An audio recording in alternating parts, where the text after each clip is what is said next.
अखेर माणिकराव कोकाटेंचा राजीनामा. अजित पवारांनी स्वीकारला माणिकराव कोकाटेंचा राजीनामा. कायदे नियम हे सर्वोच्च स्थानी असून त्यापेक्षा कुणीही सर्वतोपरी नाही, अजित पवार यांची पोस्ट. धनंजय मुंडेंना पुन्हा मंत्रिपद देण्यास सुप्रिया सुळेंचा विरोध. मंत्रिपद दिलं तर मी बीडमध्ये उपोषण करेन, सुप्रिया सुळेंचा इशारा. ठाकरेंची शिवसेना आणि मनसेची अंतिम बैठक संपन्न. बैठकीला मनसे नेते बाळा नांदगावकर, नितीन सरदेसाई, अनिल परब उपस्थित. पुढच्या आठवड्यात युतीची अधिकृत घोषणा होणार. माणिकराव कोकाटे यांना कोणत्याही क्षणी होऊ शकते अटक. कोकाटेंना अटक करण्यासाठी नाशिक पोलीस रवाना. अटक करण्यात वैद्यकीय अडचण आल्यास हॉस्पिटलच्या बाहेर पोलीस गार्ड तैनात करणार. पर्यटनासाठी महत्त्वाच्या असलेल्या ठिकाणी ड्रग्सवर कारवाई होते. ड्रग्सवर कारवाई होत असताना पालकमंत्री शंभूराज देसाई कुठे होते, सुषमा अंधारे यांचा सवाल. नागपूर मनपा निवडणुकीमध्ये जागा वाटपावरून भाजप आणि राष्ट्रवादीमध्ये चढाओढ. राष्ट्रवादीकडून 15% म्हणजेच 22 जागांची मागणी. सन्मानजनक जागा न मिळाल्यास स्वबळाचा नारा देण्याच्या तयारीत. पिंपरी चिंचवडमध्ये काँग्रेसकडून थेट अजित पवारांच्या राष्ट्रवादीला आघाडीसाठी प्रस्ताव. प्रस्तावामध्ये काँग्रेसकडून 20 जागांची मागणी. अजित पवार याबाबतचा नेमका काय निर्णय घेतात याकडे लक्ष. भंडाऱ्याच्या तुमसर मोहाडी विधानसभा क्षेत्राचे आमदार राजू कारेमोरे पोलिसांना शिवेगाळ केल्याप्रकरणी दोषी. मात्र न्यायालयानं 2 वर्ष शिस्तीमध्ये राहण्याची तंबी देत कारेमोरेंसह 4 सहकाऱ्यांची बंद पत्रकावर केली सुटका. नवी मुंबई काँग्रेसच्या जिल्हाध्यक्षपदावर आबा दळवी यांची वर्णी. पालिकेवर फक्त महाविकास आघाडीचा महापौर बसणार. नवनिर्वाचित काँग्रेस अध्यक्षांनी व्यक्त केला ठाम विश्वास. माझा ड्रग्स प्रकरणाशी संबंध नाही, राजकीय हेतूनं बदनाम केलं जात आहे. कोणत्याही चौकशीला सामोरं जाण्यास तयार, मंत्री शंभूराज देसाई यांचं वक्तव्य. सनसनाटी निर्माण करण्यासाठी आरोप केले जात आहेत. माझ्या मालकीच्या कोणत्याही जमिनीवर छापा पडलेला नाही. सुषमा अंधारेंनी माहिती घेऊनच बोलावं, एकनाथ शिंदेचे बंधू प्रकाश शिंदे यांचं वक्तव्य. माणिकराव कोकाटेंचे बंधू विजय कोकाटे नॉट रिचेबल. नाशिक पोलिसांकडून विजय कोकाटेंचा शोध सुरू. विजय कोकाटेंकडून अटकेच्या स्थगितीसाठी अद्याप अर्ज नाही. संजय राऊत यांनी घेतली शरद पवार यांची भेट. मुंबईमध्ये महाविकास आघाडीमध्ये लढल्यास शरद पवारांना किती जागा मिळणार याबाबतची चर्चा. काँग्रेस पक्षही सोबत यावा यासाठी शरद पवार आग्रही. भाजपला रोखण्यासाठी महाविकास आघाडीकडून बहुजन विकास आघाडीला साथ. काँग्रेस आणि मनसे पदाधिकाऱ्यांकडून बबियासोबत चर्चा. एकत्रित निवडणूक लढण्याबाबत चर्चा. उपमुख्यमंत्री अजित पवार हे लवकरच राज्याचे मुख्यमंत्री होणार. धर्माबाद नगर परिषद उमेदवारांच्या प्रचारार्थ आयोजित सभेत आमदार अमोल मिटकर यांचं वक्तव्य. भाजप आमदार राम कदम यांनी 5 वर्षांनंतर कापले केस. घाटकोपर विक्रोळी या भागातील पाणी प्रश्न सोडवल्याशिवाय केस कापणार नाही असा प्रण राम कदम यांनी घेतला होता. अमरावतीमध्ये महानगरपालिका निवडणुकीच्या अनुषंगानं काँग्रेसकडून इच्छुक उमेदवारांच्या मुलाखती सुरू. मुलाखती घेण्याकरिता माजी मंत्री सुनील देशमुख, यशोमती ठाकूर, दिलीप खेडकर यांची उपस्थिती. नाशिक कोर्टामध्ये बॉम्ब असल्याची अफवा. पोलिसांकडून कोर्टामध्ये तपास सुरू. बॉम्ब असल्याच्या अफवेनं कोर्ट परिसरामध्ये एकच खळबळ. अहिल्यानगर जिल्हाधिकारी कार्यालयाला बॉम्ब उडवण्याची धमकी. धमकीच्या पार्श्वभूमीवर पोलीस अलर्ट मोडवर. भुसावळ शहरातील जळगाव नाका या भागात पानटपरी चालकावर गोळीबार. गोळीबारामध्ये पानटपरी चालक गंभीर जखमी. पोलिसांकडून या घटनेचा अधिकचा तपास सुरू. दौंडच्या जिल्हा परिषद प्राथमिक शाळेची अत्यंत दयनीय अवस्था उघड. शाळा सुरू असताना 2री आणि 4थीच्या वर्गामध्ये आढळले 2 साप. साप आढळल्यानं विद्यार्थ्यांमध्ये मोठी भीती.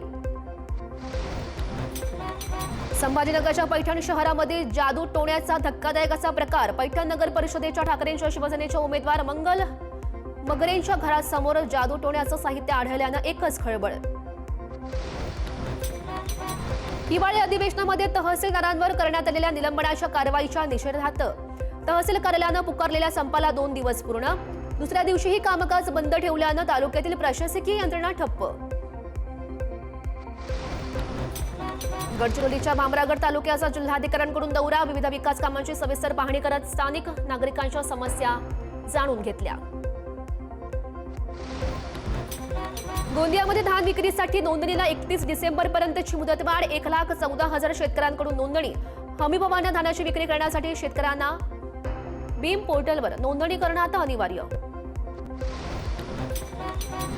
पालघरमध्ये डहाणू चारोटी या महामार्गाचं काम हाती. वाढवण बंदर प्रकल्पामुळे रस्त्याच्या रुंदीकरणाचं काम सुरू. रस्त्याच्या कामाला स्थानिकांचा मात्र विरोध. गडचिरोलीमध्ये विद्यार्थ्यांसह ग्रामस्थांचा किटाळी येथे महामार्गावर ठिय्या. बस थांबा नसल्यानं नागरिक संतप्त.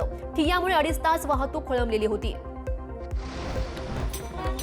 पुणे सोलापूर राष्ट्रीय महामार्गावर इंदापूर भागात खड्ड्यांचं साम्राज्य. वाहन चालकांना खड्ड्यांचा अंदाज येत नसल्यानं अपघातांची शक्यता वाढली. तरी संबंधित टोल प्रशासनाकडून दुर्लक्ष होत असल्याचा नागरिकांचा आरोप. मुंबईच्या विक्रोळीमध्ये इमारतीच्या 16व्या माळ्यावरून 81 वर्षांच्या व्यक्तीचा पडून मृत्यू. बेडरूमच्या खिडकीला ग्रिल नसल्यानं ही व्यक्ती तोल जाऊन पडली. घटनेचा पोलिसांकडून अधिकचा तपास सुरू. नाशिकच्या देवळा शिवारामध्ये मुंबई आग्रा महामार्गावर चिंचवे चौफुलीवर अपघात. घटनेनंतर चिंचवे भागात तीव्र संताप आणि या ठिकाणी तातडीनं स्ट्रीट लाईट बसवून रस्त्यावरची सुरक्षा उपाय पूर्ण करण्याची नागरिकांची मागणी. दादरमधील शिवसेना भवन समोर 4 चाकी आणि बेस्ट बसचा अपघात. अपघातात सुदैवानं कुणाला दुखापत नाही, मात्र 4 चाकी वाहनाचं प्रचंड नुकसान. मुंबई गोवा महामार्गावर संगमेश्वर तालुक्यातील तुरळ येथे 4 चाकी वाहनाचा भीषण अपघात. अपघातात वाहन चालकाचा जागीच मृत्यू तर दुसरा प्रवासी किरकोळ जखमी. जालन्यामध्ये स्कूटी चालकाला वाचवण्याच्या प्रयत्नात कामगार घेऊन जाणारा टेम्पो उलटला. अपघातात एकाचा मृत्यू तर 20 जण गंभीर जखमी. अमरावतीच्या तिवसा आनंदवाडी जवळील कॅनॉलमध्ये 21 वर्षीय मुलगा वाहून गेला. पाय धुण्यासाठी गेला असता अचानक ही घडली घटना.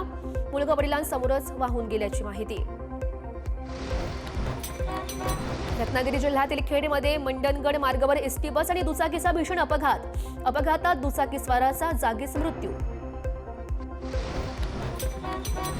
ताडोबामधून सह्याद्रीमध्ये आणलेली तारा वाघीण चांदोली कोर जंगलात.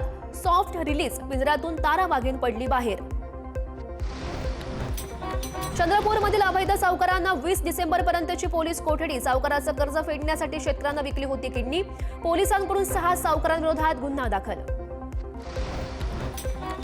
मार्गशीर्ष महिना सुरू असल्यानं रत्नागिरीच्या फुल बाजारामध्ये मोठी आर्थिक उलाढाल. मार्गशीर्ष महिन्यामध्ये घरोघरी होत असलेल्या लक्ष्मी मातेच्या पूजेसाठी फुलं आणि फळांची मागणी वाढली.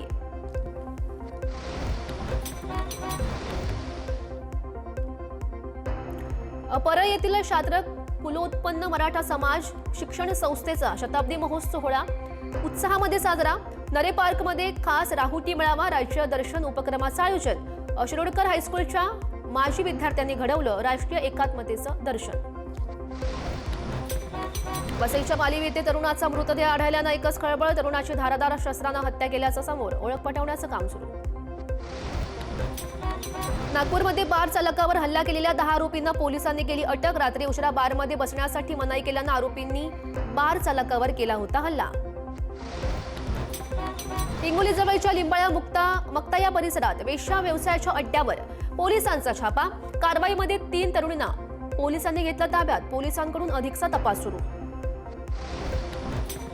अमरावती शहरामध्ये सोशल मीडियावर शस्त्र दाखवत दहशत पसरवणाऱ्यांच्या विरोधात गुन्हे शाखेची मोठी कारवाई.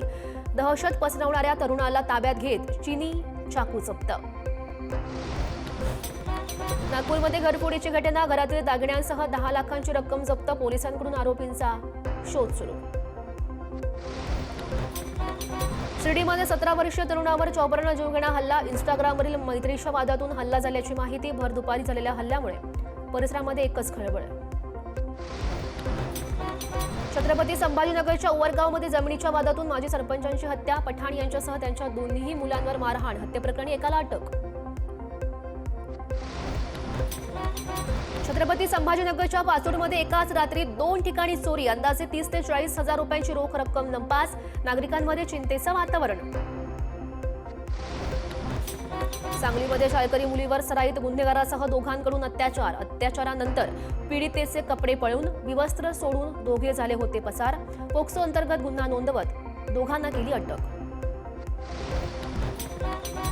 बीडच्या मस्साजोगचे सरपंच संतोष देशमुखांच्या हत्या प्रकरणातील मुख्य आरोपी आणि संघटित गुन्हेगारी टोळीचा सूत्रधार वाल्मिक कराडचा जामीन अर्ज उच्च न्यायालयाच्या खंडपीठानं फेटाळला. जालन्याच्या चंदनझिरा पोलीस ठाणे हद्दीतून अल्पवयीन मुलीला फूस लावून पळवलं. पोलीस ठाण्यामध्ये गुन्हा दाखल. या घटनेमुळे एकच खळबळ. जालन्यामध्ये अवैधरित्या प्रतिबंधित गुटखा तंबाखू विक्री करणाऱ्या पान टपऱ्यांवर कारवाई. 4,900 रुपयांचा दंड वसूल. एकूण 11 पान टपऱ्यांवर दंडात्मक कारवाई. सांगलीच्या मिरजेत फिल्म स्टाईलनं पाठलाग करत 2 सराईत गुन्हेगारांना बेड्या. पिस्तूलसह 2 जिवंत कारतूस जप्त. मिरज गुन्हे प्रकरणाची कारवाई. जप्त केलेल्या पिस्तुलासंदर्भात चौकशी सुरू. सांगलीच्या मिरजेमध्ये महिलेचे दागिने चोरणाऱ्या अल्पवयीन चोरट्यांसह 3 अटक. चोरलेले सोनं वितळवल्या. अल्पवयीन चोरट्याला कारनामा. पोलिसांकडून अटक. राज्यामध्ये भेंडीची आवक घटली. बाजारभावामध्ये मोठी वाढ होऊन सरासरी भेंडीचा दर 5,000 रुपयांच्या पार. पुढील काही आठवड्यात भेंडीचे दर बदलण्याची शक्यता.